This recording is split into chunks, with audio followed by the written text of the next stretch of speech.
Hello all. For some reason I forgot to record our webinar, so now you get the lecture here just as a video. So today's topic was customers online, and the reason for this one is that the customer should be in the center of everything, and whatever we are doing, it should be based on the customer needs and their behavior and so on.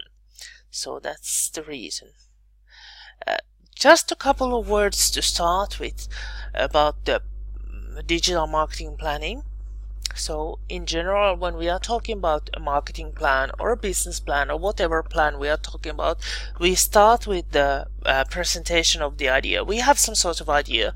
We want to start a company, or we want to launch a new product or service, or we want to reach a new customer group, or we want to conquer a new social media channel, or whatever. We have some sort of idea behind the whole thing. It's not just that, okay, I'm doing a plan because planning is nice, but you have some sort of basic idea that this is what I'd like to do. And you start with gathering information about that specific thing. Of course, you've got to know your own organization, your own company, its strengths, weaknesses, values, and when we are talking about digital marketing, you've got to know what it is doing online and how it's behaving online and so on, these digital points.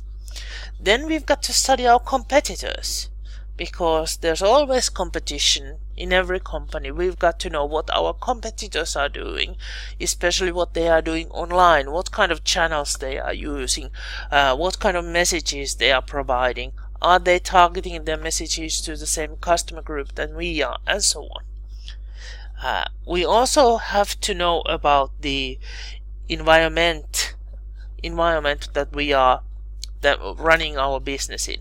We are usually talking about the PEST analysis, the PEST, so political, economical, social, and then also technical issues. So how is the techniques developing? Does it affect us?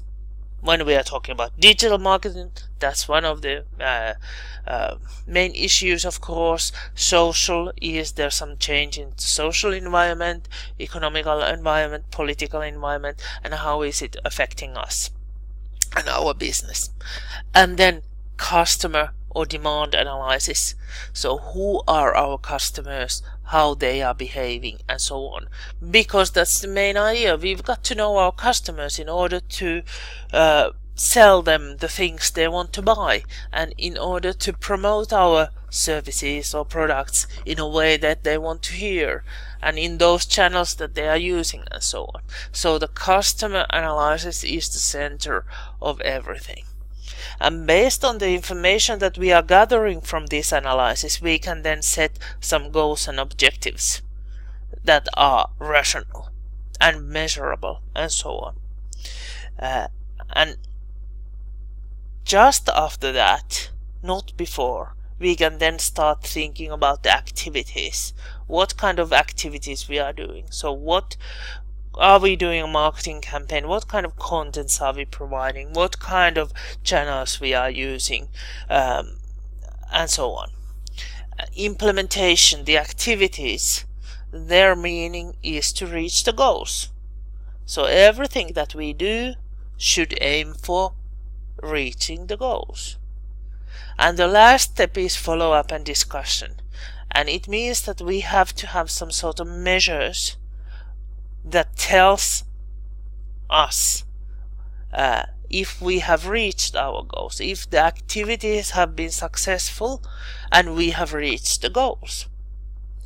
And in a way, the follow-up part is something that starts this cycle all over again. So it's already an analysis tool for the next round.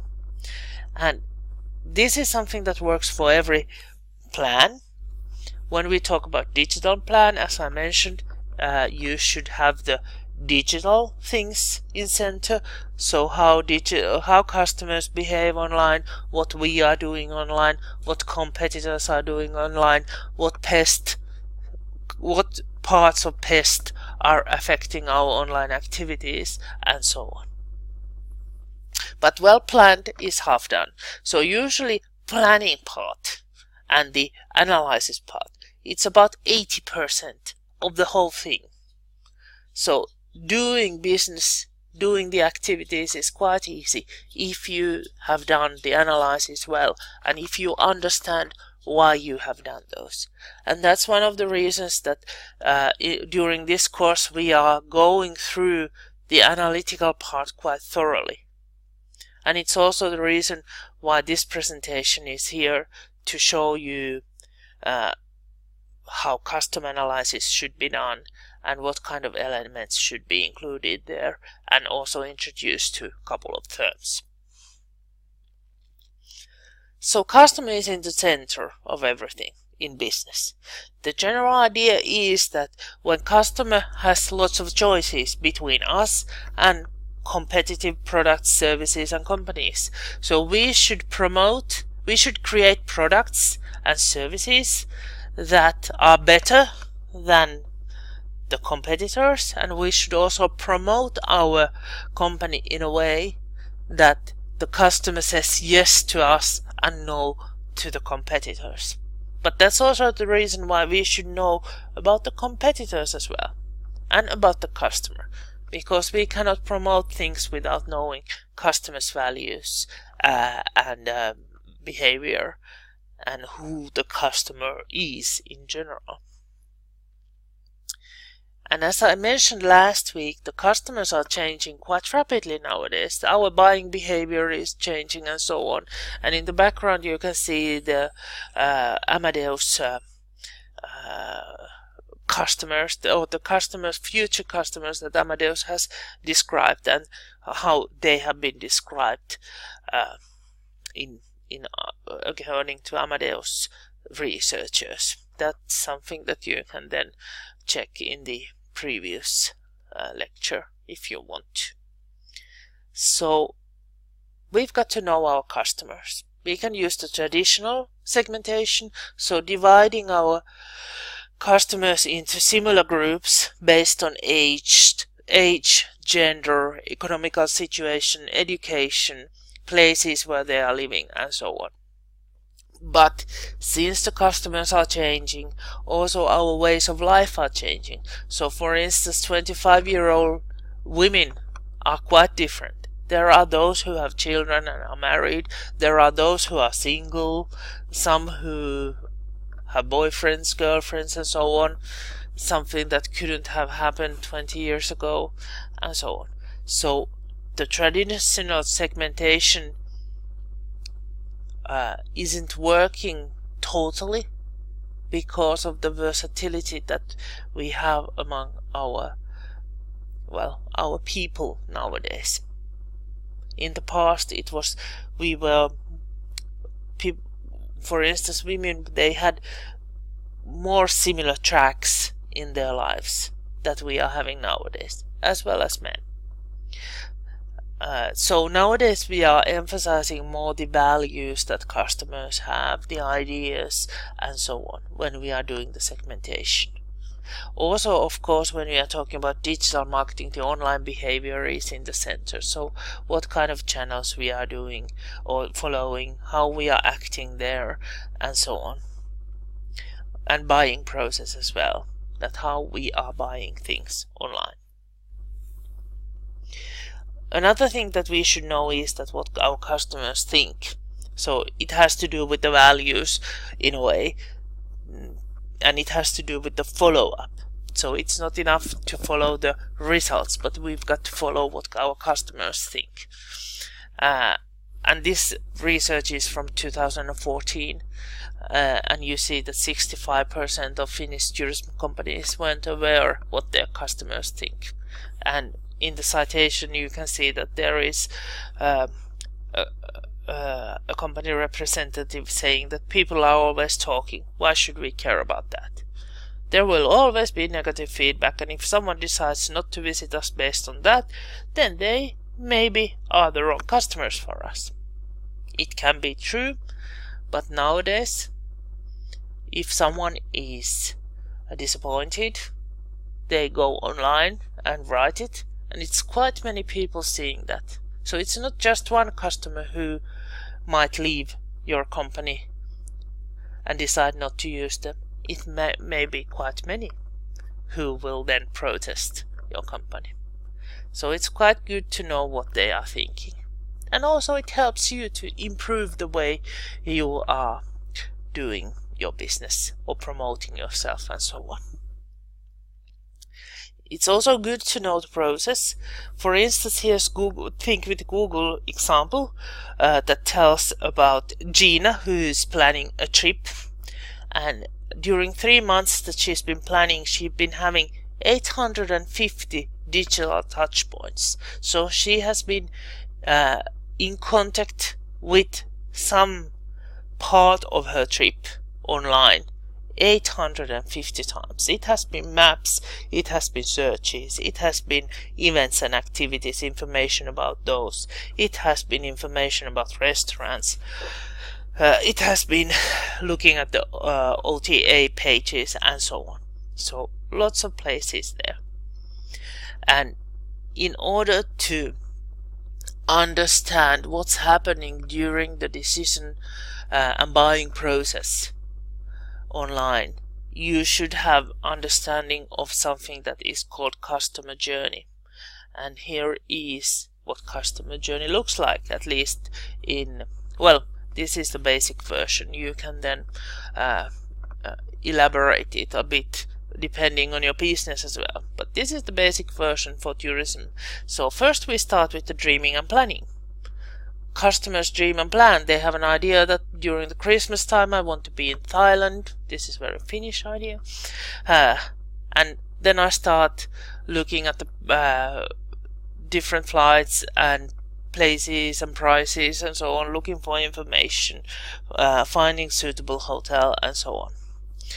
And when we are in the dreaming phase, a company, what is important for the company is to have an accessible and reachable information online, to have nice websites with interesting information, have online channels, social media channels with interesting information, so that whatever the channel your customer is using, she or he can find it.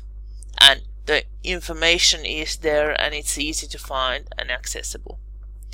The next part is buying and reservation. So once you have dreamt enough, then you decide that okay, this is the time when I'm flying there and this is the hotel and so on, and you want to buy it. And it should be easy to buy. It should be also easy to compare the prices as well. So your web shop or whatever platform you are using, it should be easy to buy your product. And in that sense, the buying process, when you go to the web shop, it should be fluent, it should be functional, there should be some sort of support. In a way, it should be really nice to look at, so visual effects and technical effects. There's also about the payment issues and so on. And there are people who want to have, for instance, Skype meetings, do it in chat, then they want to do an online reservation with some sort of web shop tool and so on, and you've got to know what is the right way for my customer, or either the other choice is that you have several ways for your customers to buy a product. The next step is that you are on the trip, you are consuming digital services, hopefully some digital services, and also the customer is sharing information, posting experiences, pictures and so on online. And of course the company, if it's wise, it encourages the customers to post everything online because it's free marketing. You don't have to pay a dime for that your customers are telling that this is the great hotel, or this is the best site, or it's warm here, I wish you were here, for their network. But it's also important to share or to follow what the customers are sharing. And in a way, from the marketing terms, there should be an easy way for the company to follow their customers. Hashtags is actually one that they should use, some sort of hashtags that customers can then use, and in a way it's easy to follow them. Otherwise it can be a real pain. Also, it might be an idea to provide some sort of digital tool for contacting the company, or also there are apps for digital guidance, or travel agencies are using digital apps for all kinds of information and so on. That's also an alternative. Whatever consuming things there are, the things to consume and buy there are online. The last step is then reviews and feedback once you are at home. So usually customers write some sort of review or give feedback and so on. So of course the company must follow the sites, the review sites. Also give a possibility for the customer to give direct feedback to them and answer to them, because one of the greatest flaws among companies is that, for instance, they aren't following the TripAdvisor site. So people are giving them feedback and they are just quiet. There is just the silence. Another flaw is that if you give negative feedback, they are then answering really rudely to the customers. And of course that's not, you can always say sorry, I'm sorry that you felt that way, we will check this thing up, and thanks for your feedback. That's really neutral. If you think that it's total bullshit what the customer is saying, you can just leave it there, but still online it looks nice, instead of saying that you are wrong or you broke it yourself or whatever, if you are using Amazon or eBay or so on. So answer in a polite way. And of course, if customers bother to give you feedback, even though it's negative, you should see it as a tool for improvement as well. So understanding this is quite important to be successful online as well. And in order to have understanding and to take every part into consideration, you've got to know quite a lot of your customers as well. So then we have a couple of tools for customer information, where you can find these questions, some answers to these questions as well. So there is who is your customer now and in the future, and how is she acting online, and what kind of information is she seeking, and which channels is she using, and so on. There is one free tool without registration, which is called Consumer Barometer.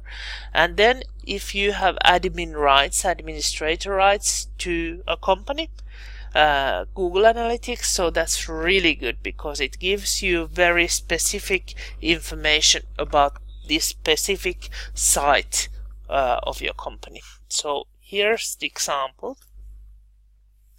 This is a Consumer Barometer. We go here, so consumerbarometer.com and then /n and then graph builder here. And if we choose then Finland as a country, then we go here to filters on the left and demographics and age. Well, 45 to 54 is, I go there, and then no, not the income level, gender, females. We take this one away. So you see already that there are bars here. So an advice for usage of Consumer Barometer: if you don't want to make comparison between for instance, males and females. So don't choose anything. If you just want to see that how people with 45 to 54 are behaving online, you just leave it here. If you then want to see how females are doing, of course you can then tick the females. Don't tick both, because then you see the comparison here. And the problem is that the base for the information can sometimes be really small. You don't get any results. So therefore, just if you have the total group to analyze, then don't choose anything. Okay, so here we see that we come to something which is called, do people use internet for personal uses? So here you see that there is the online and multi-screen world here, and then there is the smart shopper here. Different information. First is the internet usage, so usage rates, frequency of internet use, segmentation, how digital savvy people are, what is their motivation for digital use, what kind of devices they are using, what kind of TV, or are there any TV or connected devices, and so on. There is also something which is called Smart Shopper, which is actually really good. And now if you want to see, so here you get ideas of how people are buying, first awareness of the product, and so on.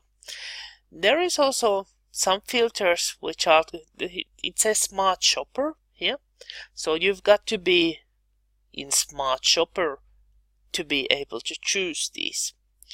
So you can, for instance, choose here that restaurants, how Finnish people 45 to 51 females are using restaurants, and in this case, as you see, the base is too small, you don't get any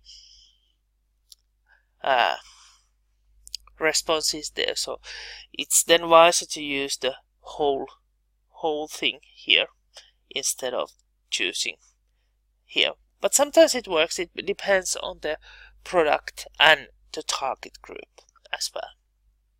But for your assignment, if you want to use this and you are wondering that how can I choose then this most recent product purchased and so on, so you've got to be in Smart Shopper or in the Smart Viewer to choose then the Smart Viewer filter part. So that's also, you can also move from one question to another, or from one part to another with these arrows here, so you get lots of information to find. And then based on this you can then analyze that what kind of activities should I do in order to reach this customer group. So this is the first one, and it's free for everyone. It's not very specific, it gives you the general idea how the customers are behaving. But then we have something which is called Google Analytics. And Google Analytics here shows you the information from the visitors of one specific website. So this is actually my blog that is now analyzed here, and we have something which is called audience overview, and it tells you how many visitors there has been hourly, daily, weekly, monthly. It tells about returning and new visitors. It tells you about languages that these visitors are using or speaking. It tells you about the countries they are coming from. It tells you about the cities they are coming from. They tell you about the browsers they are using, operating systems they are using, service providers they are using. Let's see. They tell. Okay. This is just this. They tell you about the age and gender of the users, interests, and so on. So lots of information about the visitors on this specific website.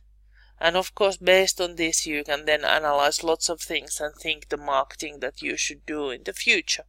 But as mentioned, this is a site that is only for those who have credentials and who are the administrators of a website.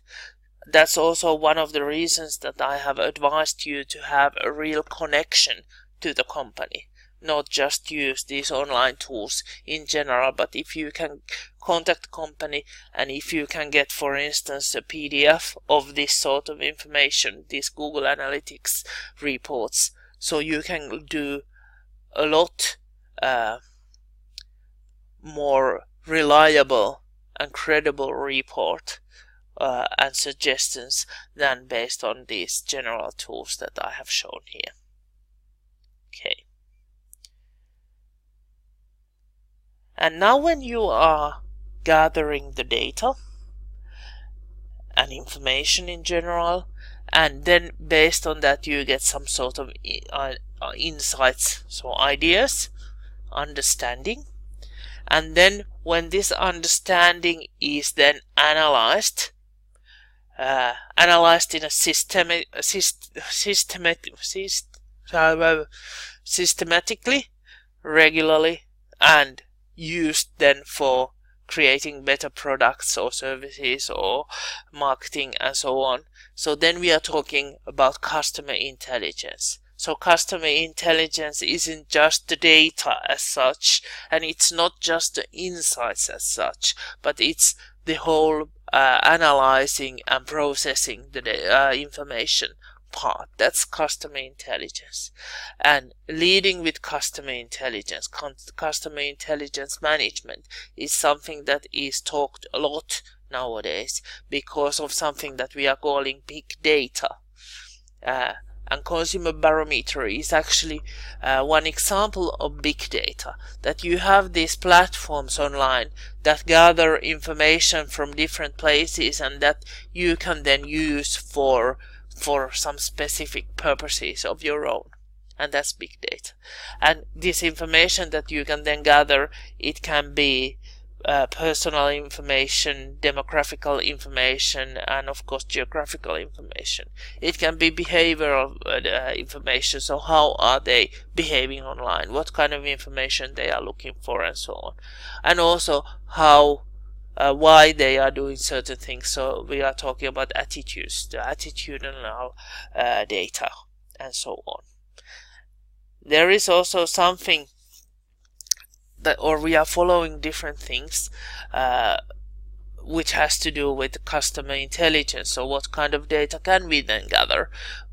Usually companies are, when you ask companies how successful they are online, they tell you that I have this many visitors, or I have this many likes or clicks and so on, and that just tells the amount. It doesn't really tell if these likes or visitors, if they are really engaged, if they are the real buyers, and so on.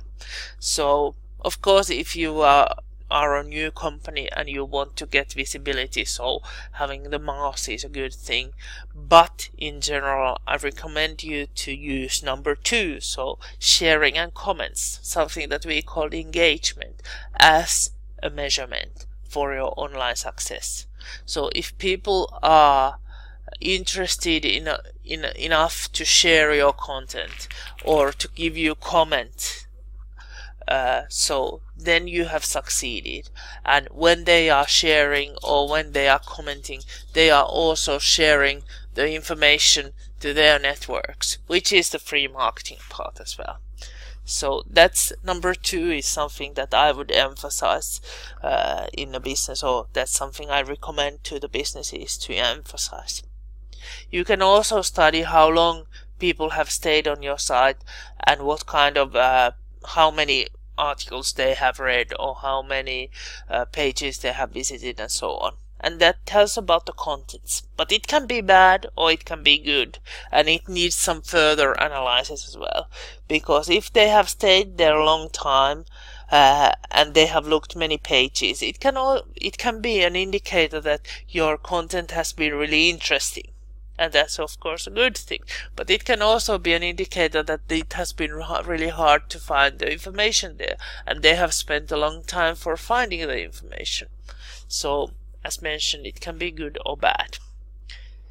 You can also study where the customers come from, as I showed you, especially in Google Analytics. You can see that the places, even the cities where they have come from, and in a way it tells you if the marketing has been successful. There is also a place that tells where online they have come from. Have they come from Facebook or Google search engine, or have they come from Haaga-Helia pages and so on. So if you have done, for instance, Google AdWords campaign and most of the visitors have come through that campaign, it tells you that it has been successful. Of course, customer profile tells you if the segmentation has been correct, or if the visitors are totally different group of people, and then you've got to figure out why that is. And then the last one is the return on investment, so ROI, which tells you about the profitability. And of course, if you have an online ad, that's a good thing. But then if you have, for instance, you have the content marketing, you are writing a blog, and based on that blog it's shared quite widely, and then people in the end up buying, it's really hard to see if it's because of the blog or if it's because of some other things. So it's not really clear, this return on investment, but of course money is always money, and it's worth following that and measuring that part as well. We can also measure something which is called customer satisfaction. That's the old fashioned way of telling if something is good or bad. And of course, when we are talking about customers, it's quite essential. I would say that it's the basis for everything, that you have satisfied customers that come that buy over and over again. And in order to reach this buying over and over again, and in order to reach satisfied customers, we have something which is called customer programs. And here is that customer satisfaction is affected by, of course, the product, by the personnel, but also by the manager's attitude. It's a long-term process, and it's about keeping the service promise. So what you are telling online or in your advertisements elsewhere, so you should keep those promises that you are giving customers. And that's customer program. And usually customer programs result something that is called CRM, customer relationship management, which usually is seen as a program. So a data program, or computer program, that you have a database where you have customer name and address and so on. And of course that's a good thing. You know who your customers are and what they are buying and how often they are buying and so on. The problem is that it's very clean in that sense that it tells you the amount. As I mentioned, the measurements like likes, so it's just the amount. It's not going to the soft side of customers. And in order to measure the engagement, so you should study a little bit different things. You can have it in customer relationship management, but the database shouldn't just cover the cold hard data, but also the soft side data, like the customer value.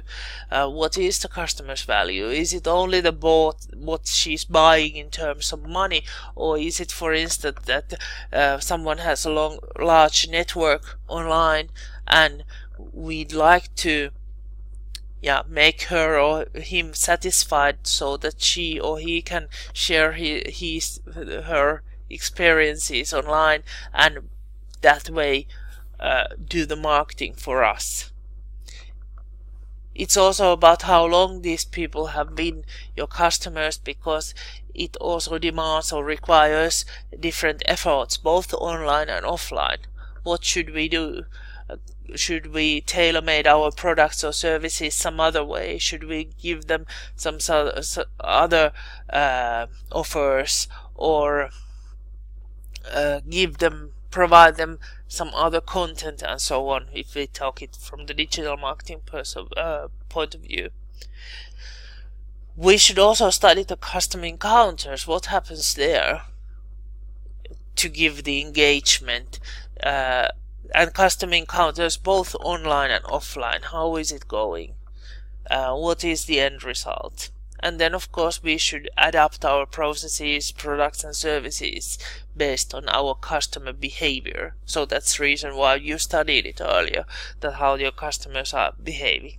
And the final part is about the creating experiences in that way, that we aren't just, giving the product and they are giving money, but in a way we are creating some sort of relationship.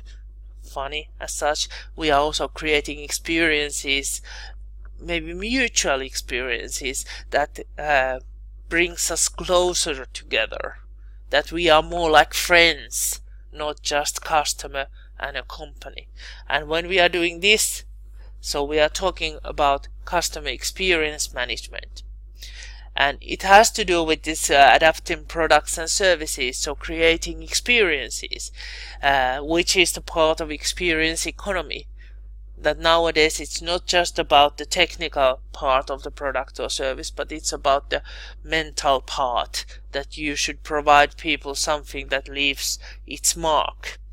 And then in order to do this, we've got to have larger data, and as I mentioned, we have already this big data, which in a way has created that we can talk about customer experience management, not only about the hard terms, customer relationship management.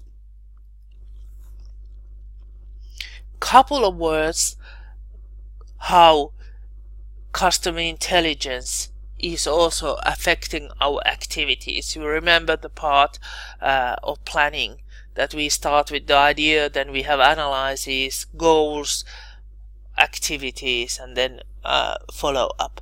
So usually once you know what your customers want, desire, what channels they are using and so on, so it's easy to decide different things. It's easy to decide what kind of contents we should provide to them. What is the contents they are finding interesting and interesting enough to share, because that was the part of engagement. And that's the part where we should start thinking about the contents. And after we have some sort of idea that this is the contents that we want to provide, then we can start thinking that which channel should we use, because usually customers are using several channels. Or then we can